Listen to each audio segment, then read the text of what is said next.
Hello, everyone. Welcome to the very interesting session and maybe one of the most interesting one because we are talking about money and future of the money. I would like to invite honorable panelists to join me. Mr. Hani Edris, member of the Board of Directors, International Development Bank Group.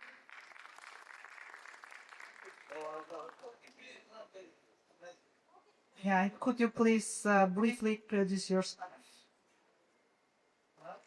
Yes. We have had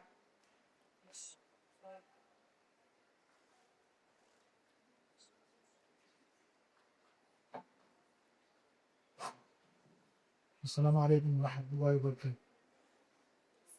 Good afternoon, everybody. My name is Hani Edris.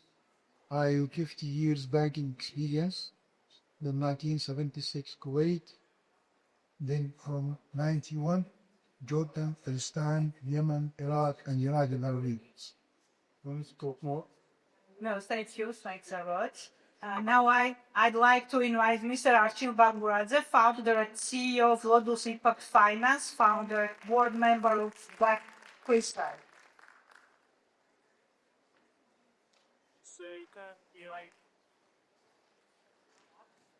And Mr. Archil, please introduce yourself.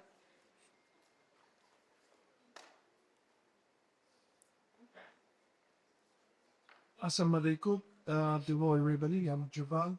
My name is Archil Bakuradze. I'm a founder of Bank Crystal, something which I created 27 years ago. Today, this is a Georgia's largest microbank serving 100,000 Georgian microphone per year across the country. Very nice to meet you. Thank you very much. Thank you. I would like to invite Mr. Otar Tabutsadze, head of global banking and trade finance of Terabank.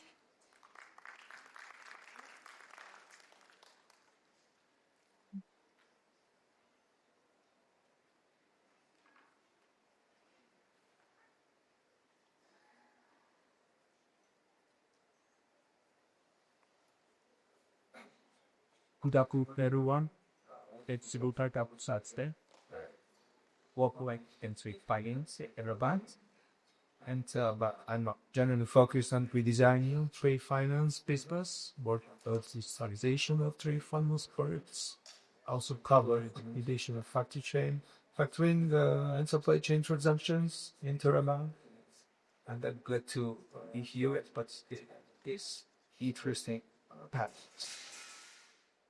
Thank you, Otar. And now I would like to invite Ms. Ketevan Toidze, Deputy CEO of Galt and Taggart.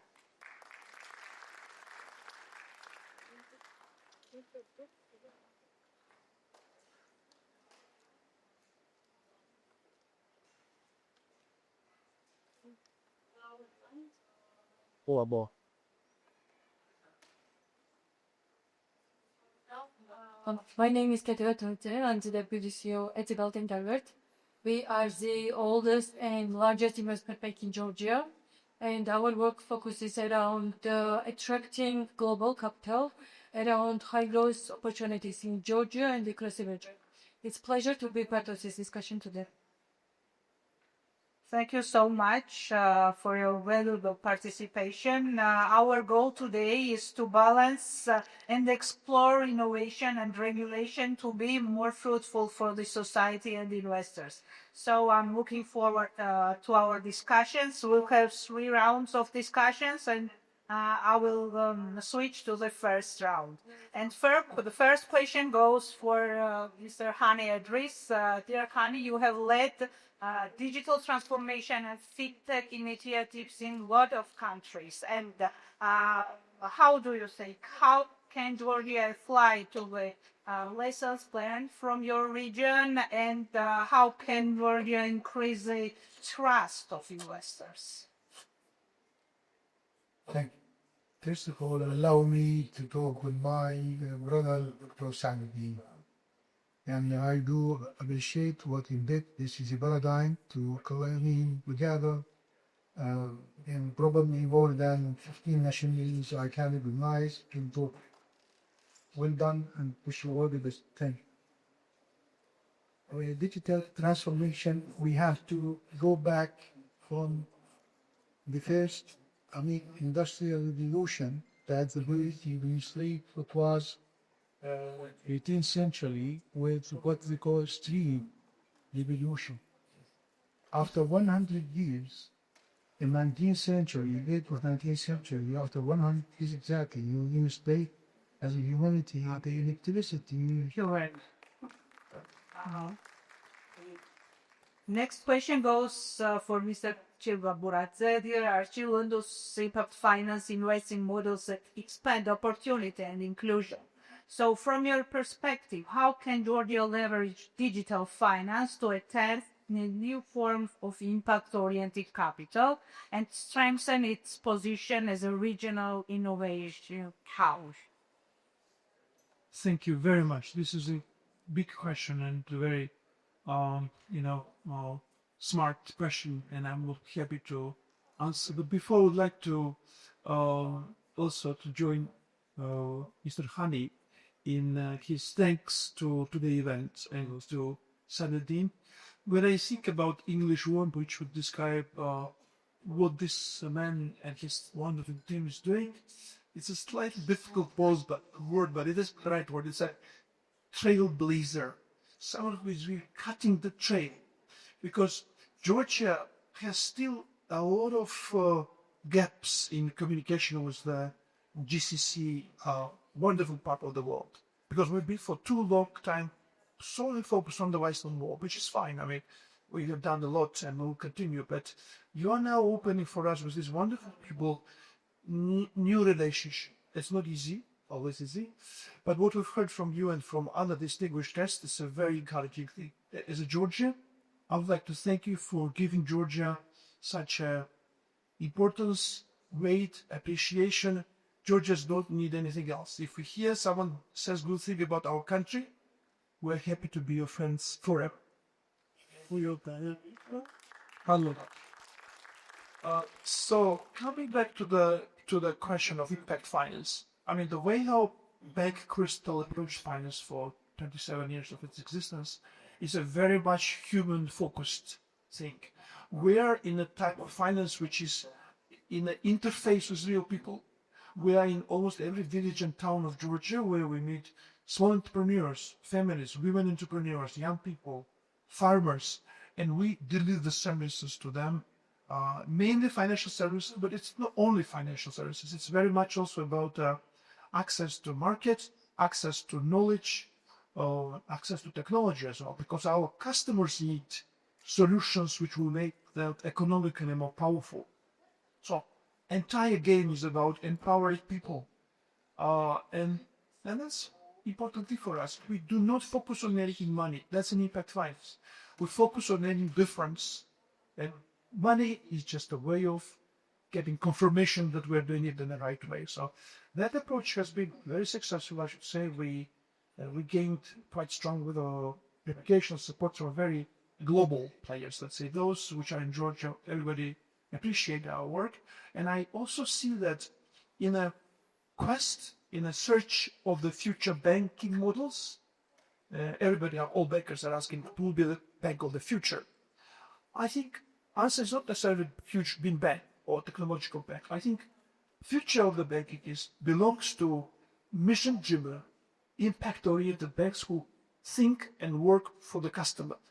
And I think this type of service can be a little bit more expensive than others, but if customer feels that the bank is reliable and he or she can use services, I think that's everything. That's a new business. So I believe this type of banking will be important, not only for Georgia, but also, as you suggest, for the region.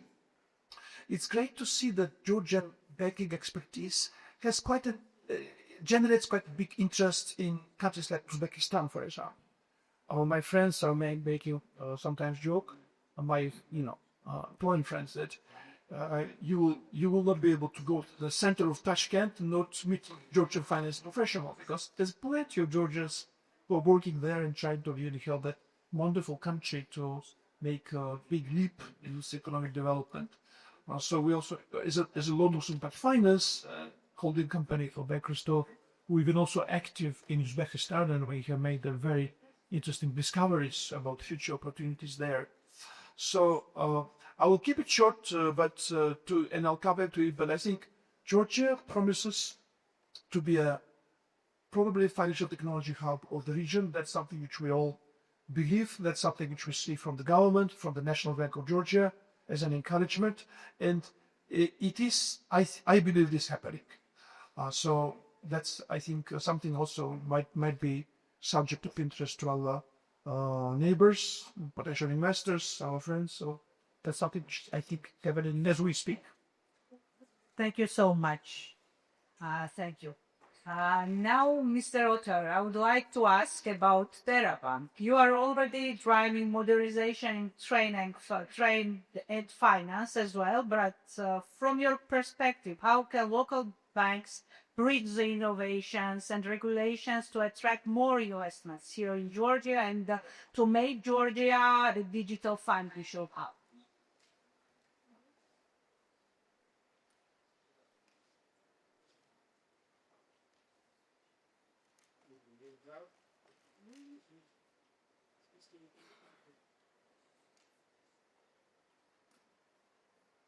Domain bars was to build out.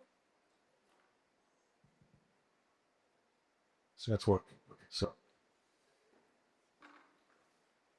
thanks for the question. I'll try to address to the theme of the panel from the bank's perspective and its banker. And as head of global banking and trade finance at Terabank, what we see is that the local banks are playing a central role in connecting innovation with the regulatory trust, which is crucially important. On the one hand, we at Terabank are modernizing our core areas, our core products, including trade finance and supply chain finance, of course. And we're trying to digitalize the documents, digitalize the processes. We're also trying to automate compliance areas. AI and AI solutions are more and more involved in, I would say, daily activities and operations of the bank.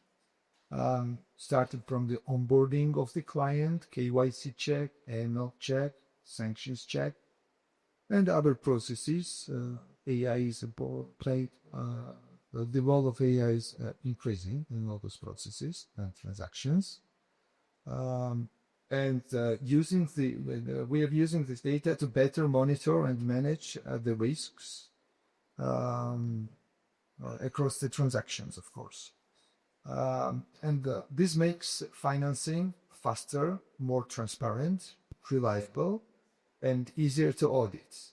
And at the end of the day, that is what the international investors and correspondent banks and even clients are expecting from the banks, right? On the other hand, we do all of this in very close coordination with the regulator. And Georgia has already shown that advanced technology can strengthen trust. And a very good example of this is, let's say, Ministry of Justice, which since 2016 is using blockchain on land and property registration. And now, or going forward, they are exploring real estate tokenization to improve transparency and protection of property rights. So the message to global partners, to investors, is very strong. Georgia is a disciplined, innovation-friendly market. For Terabank, every digital initiative and every innovation is designed to both improve client experience and reinforce compliance. This is exactly how we attract long-term investors and position Georgia as a digital finance center. Thank you. Thank you so much. Thank you. Now I would like to ask Ms. Ketevan, Galt and Taggart, how do you see your company plays a major role in connecting investors to Georgia?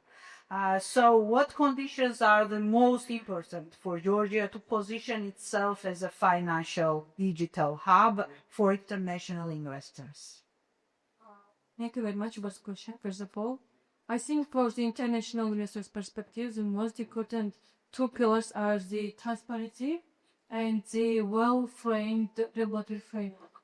In that terms, in terms of the digital finance, as private sector commissioners as well as National Bank of Georgia, we are really committed to develop the country in the digitalization efforts, but we are still taking the initial steps. And I think in terms of the regulation and how we deal with the digital asset as such is under discussion and still developing. In that terms, we see Georgia's potential to develop itself as a regional financial hub. I think in Georgia we have the great examples of, doing many firsts in the region. When it comes to the banking sector, for instance, Georgian banking sector is one of the strongest in the region. When it comes to the capital market development, we are the exemplary when it comes to the region.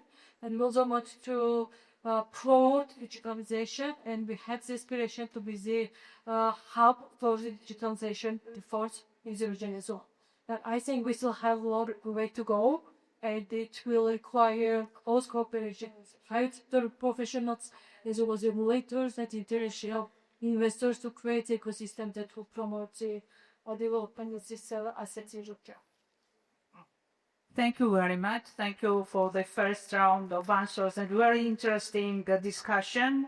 What we find out that digitalization and future of the money is not about technology only, so we need to keep balance and keep tracking and development of different pillars you all mentioned, and so the future of money comes from regulators, from business sector, and from innovations as well. And we do understand that innovations without trust is noise, so we need trusted innovations as well.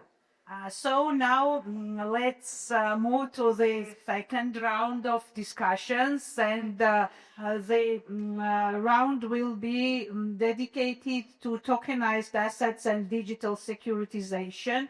And first question for Mr. Hani Edris is, you have seen the evolution of digital finance across multiple markets. From your perspective, how can tokenization and securitization expand investments across while keeping banking systems stable and compliant? Okay, we talk first about tokenization. The first time tokenization was used, it was in 1990s, early 90s. And it was due to the fraud on cards, the national cards, Visa, MasterCard, Amex, etc., where the magnet stripe was penetrated and the chip was penetrated, so they need to find a solution. What they decide finally is to transfer sensitive data to remove non-sensitive digital formats, which is token. This is the sub. Tokenization, as it relates to assets, it is a new process, okay? And it means that you transfer or convert your assets to a liquid digital token. And with the involvement of the blockchain as a background. In this regard, tokenized assets could be physical assets, like land, the flats, the apartments, commercial buildings, or it can be financial assets like bonds and shares. To be, honest, probably one of the first countries in the region who do have implement tokenization on assets and regulated. There are some functions in different countries, but it's not regulated. There is tokenization for asset, but it's not regulated. The first regulation has took place, as for assets tokenization, it was done by the Central Bank of United Arab Emirates, 3 months back. This is fact. Now, tokenization of assets is regulated, and there are 2 licenses that have been issued the two entities United Arab Emirates last March. So it is now regulated and accredited by regulator, or the sole regulator, which is the central bank. As it relates to how expand investments to access by the securitization. Okay. Assets securitization, it also means that you can convert your assets to a tradable, security and market instruments. Okay? And again, either the assets is physical assets or financial assets. You can securitize. And in the other side, to create securitization, it could be from the banking industry point of view that you transfer or particularly sell your receivables, okay? Which receivables could be loans, could be card debts, etc., to a tradable, instrument of market pieces. This is in brief what we can talk about, tokenization and securitization. Thank you so much. Question for Mr. Archil. Tokenization is opening new pathways for impact investment worldwide. So how can tokenized assets help mobilize capital for social enterprises, small and medium-sized enterprises, or sustainable development projects in markets like Georgia? Thank you. This is, as they call $1 million, maybe $1 billion question. Because what we speak about, we have a lot of capital in a traditional form, which flows with some difficulties maybe to where it should go. And there is a crypto enthusiastic, let's say, capital, which is very fluid, very modern, but it sort of does not reach also, the destination it should be. So I think that it is important to bridge these two worlds of traditional banking and Web3 or crypto banking, and allow these flows to happen, because adding to Mr. Edris's contribution, I would like to say that technology allows much faster, cheaper, safer, flexible flow of value using the so-called on-chain transactions. So this new term on-chain means that it sort of uses the specific protocol of blockchain algorithm where value can move fast and securely without third parties. But I think it's very important to mention that we speak here about the permitted ledger. So otherwise, everybody who participate in this flow are properly identified individuals, because banks and regulators would not allow money to flow between unknown accounts. So we have to make sure that sort of the system is clean and integrity is within the system. Therefore, as regulators starting learning about that, they are becoming more interested to enable this. And while UAE is definitely a leader in the region, and in Abu Dhabi, general markets, VARA, which is the specific virtual asset regulator, I think in Dubai, and Dubai financial zone, they're all involved in different types of legal structuring of the virtual assets. And virtual assets, or they also have an idea of, fund units being tokenized. So there's a big variety of legal frameworks existing in UAE. However, Georgia is also very much ahead of the rest of the region here. And Georgia now has a national bank's big initiative under the regulatory sandbox. That's a type of new experiments in financial industry takes place here, where National Bank of Georgia is already inviting players to start tokenizing the real world assets. And I know the government is also very much interested. Therefore, I think Georgia is a candidate place for that. And our interest as someone which is working with real people is really to connect that bridge and try to attract crypto enthusiastic capital to our women entrepreneurs, farmers, or any other. And I think that gives a whole lot of, benefits. I just wanted to explain to you, those who are new to this. Imagine you have a wallet where you have your dollar account, dinar account, lari account, so currencies, and all of a sudden you have wallets with different, tokens. Yeah, for example, it could be a corporate bond of your bank, or it could be some other instrument from another corporation.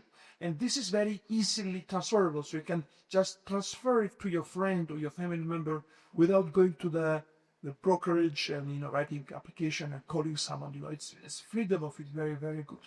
Plus, it is secure because if you need to redeem it, you can go to the issuer and redeem it, and your money will go to the bank account in any way. So it's not a problem of password being sort of lost. So it is really bringing together best worlds of that traditional money and new digital hub.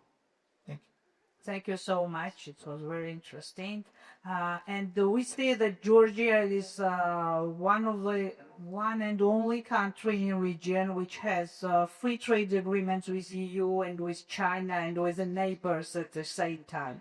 So Georgia is strengthening its trade and banking systems. And dear Otar, how do you think and how do you see the securitization is supporting real growth of Georgian economy, in particular in the spheres of infrastructure or real estates, or do we have still some challenges there? Well, digital securitization and tokenization can be a real game changer for countries like Georgia. And not only for the infrastructure and real estate, but also for trade and supply chain finance as well. And I'd like to continue what Mr. Archil said, that National Bank of Georgia and regulator is working very actively on this direction, and there are already a couple of companies who are on the final stage to offer these types of service to the interested parties. Well, in simple terms, organization allows us to take a large, often liquid assets, for example, a hotel, huge hotel, or a logistic hub, or renewable energy projects, and divide it into digital shares or tokens, which is on the blockchain and which is very safe, as it was already mentioned. So this actually reduces the minimum investment tickets and makes it much easier for both the local and international investors to participate in this project, or to which increases liquidity and broadens the investor base. We already see there is an ongoing project in Batumi. It is a hotel project which was developed with a tech partner, and they are using blockchain to offer fractional ownership of the hotel to the interested parties. So at the end of the day, the investors can buy a small digital shares instead of buying a whole hotel room or apartment on this project, and provide real world demonstrating that the business model is on the market. If we combine this with Georgia's existing blockchain-based land and property registry foundations, the country is very well placed to issue transparent, traceable digital securities backed by real assets. The same applies to the trade and supply chain finance products. The factoring, payables finance, receivables finance, warehouse financing, warehouse receipt financing, it all can be tokenized. And in the near future, trust me, everything will move towards this, because the interest is huge there. But the key, again, is very close collaboration with the regulator, because without participation of the regulator and without a trust on regulation side, it will not work proper. Thank you. Thank you so much. Dear Ketevan, from an investment research perspective, how can digital securitization improve access to capital for sectors like real estate, infrastructure, private debt in emerging markets? Digital securitization, I think, can bring significant benefits for the countries of Georgia because it does open up new liquidity pools as the new investor bases for different types of instruments. The other classes that convention, so infrastructure real estate usually are less liquid, and because of the Georgian economy, which is run by smaller, the liquidity is usually the main thing that struggle to attract international investors. So in that sense, digitalizing some of the assets would kind of huge benefit. Like I think what's really important to note is that we should do it carefully, not to damage the investor trust. And by damaging the investor trust is that it's essential that it has a clear local framework that also promotes transparency and has the right balance of the risks and the opportunities will help us in new damaging investments in the country. So as someone is wealthy convert, whom is as a Galt the capital markets development, and we deal with almost all the major strategies in Georgia. We are also exploring what we can do on the digital front, but what we are also very cautious is to follow the regulatory considerable side and have the comfort that will bring to the market will the right concept to this as the reward and to promote the investor trust that will ultimately can see benefits of increasing the investor pool and the liquidity processes. Thank you so much. It was indeed very interesting, and it's clear that tokenization and digital securitization can open powerful channels for investments, for future, for economy, for region.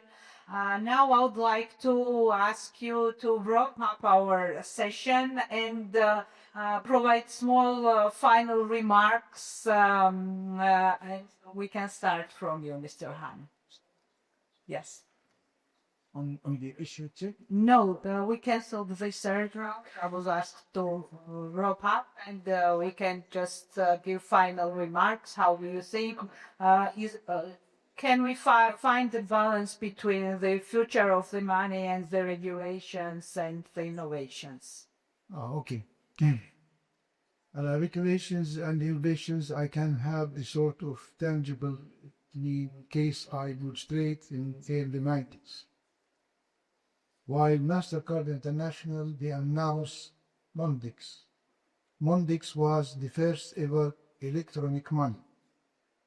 And after they clearly brought the product and they trained us, the whole part of the world, I was one of the people. And finally, the central banks in Europe stopped that. Says, please, you are not allowed to start this because you are going to create two central banks in every country.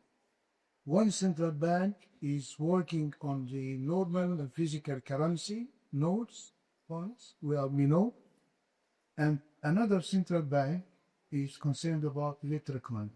We don't have any patience for that, they stopped. Okay? Now, the difference is clear. The MasterCard was innovative, and the regulators, I mean the licensed regulators, the central banks, also they talk about, wisdom and logic. You cannot have two central banks in a country. Okay, this is what I believe it was, and beyond the relation between the regulators and the innovators, the regulation and innovation. In the meantime, I can divide the central banks based on my experience in the region I worked with, three types: negative, active, and proactive. Okay, negative, and I do probably in Jordan from 1991 to 2004 a battle between the bank I was working with, Jordan National Bank, and the central bank. If you execute, the central bank will say no. Can we introduce ATL? They will say no. Can we introduce X, Y, Z for new technology services? they will say no. If you do it, it's on the ground, they have to manage. Okay. So this is the negative side. Part of the banks, they are positive to a certain extent. They don't resist, but they insist to do it. I mean, in very well defined regulations and became all entities in what it does before going live. The proactive is the central banks that they share and they create and they open the floor for innovation for the banks. I'm not sure the name there, but this is what I can summarize the relation between innovation and innovation in the era of, financial or money aspects. Thank you so much. Now we'll go to the research. Yes, over many years which I spent in financial industry and also looking at different countries and how banking, lending, or other financial intermediaries developed, I came to conclusion that, very firm conclusion that financial markets do not function without good regulation, because if there are companies, banks which self-regulate, which decide to work in an ethical way, this is not enough because others can spoil the market. And that's why there is no other way than regulation. Over years, we learned that failure happens, and then global newspapers write about that, is when there is no regulation and customers are taken an advantage of. We also had cases like in Cambodia recently, something which we discussed in earlier this year on the Georgian microphones conference. There was a good regulation, but there was not a good enforcement, no good supervision. So that could also create problems. So we need, as you say, proactive supervision, smart regulation, which will make a good balance. Like Georgia, for example, the information, we have so-called super regulator. So they're in charge of inflation control, which is a core mission, financial stability of the banks, financial inclusion, payments, now virtual assets operators, WASPs, but also innovation. So this innovation mandate has been added to our regulator, and it's not a least task to balance that. But I think that's something which is doable.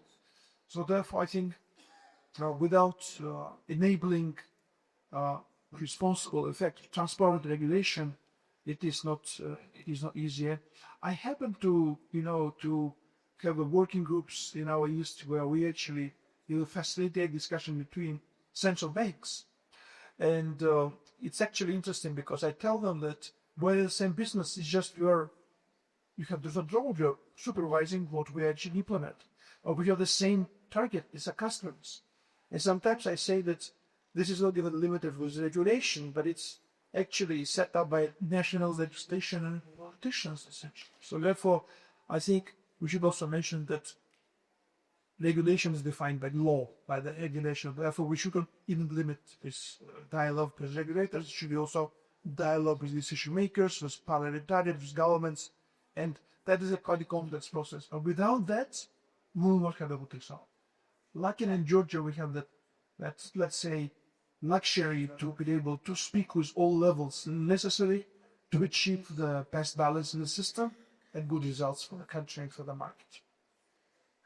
Thank you so much, and thank you all for engaging in insightful discussions. And as we see, Georgia and the Global Investors Forum are well positioned now to play a central role in the connection of forces and investors and themes. And thank you once again to Mr. Sadedin, and thank you all for the participation. We are now, we have to close our session as I was informed. And thanks a lot. We can continue our discussions with our colleagues during the day.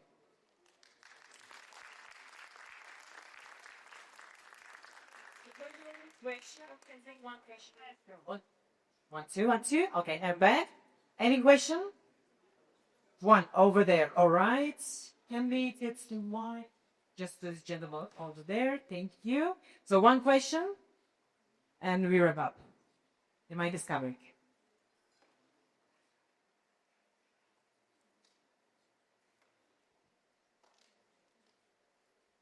Well, thank you so much for this panel. I really enjoyed this.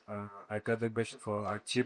I'm following Lotus Partnership developments for quite some time since I decided to be based in Georgia. For the past 2 years, you've done incredible stuff with Crystal Bank from the MFO into a mini bank, what's now taking a hot take in the Caucasus region, e-banks. I wanted to ask about the sustainable finance track that you decided to go with regarding bank Crystal's development.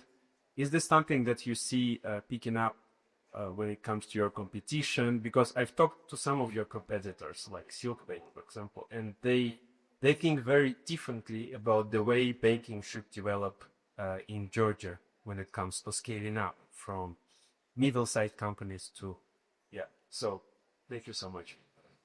Thank you very much. I'm flattered, frankly, since you mentioned about the companies and our work. Thank you for that. The thing is that we realized over years that impact and customer simplicity or customer is not an option for us. That's a center.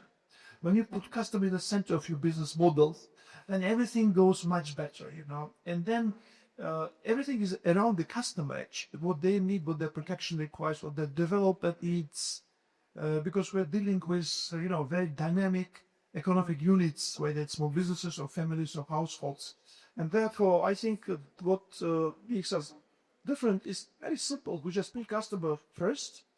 We try to also measure our work, our outcome on the customer's well-being. So we do the annual impact measurement exercises where we measure, okay, our financial services, how did it translate to the well-being of a family, healthcare, education, improvement of their living conditions. We calculate that, external parties are doing the quantitative assessment, and we then report not only about our financial results, but our so-called triple bottom line: people, planet, and profit. So we try to make, profit is important. Nothing will happen without a good profit. And last year we've been the second most profitable bank in Georgia, and we will probably continue in the next years.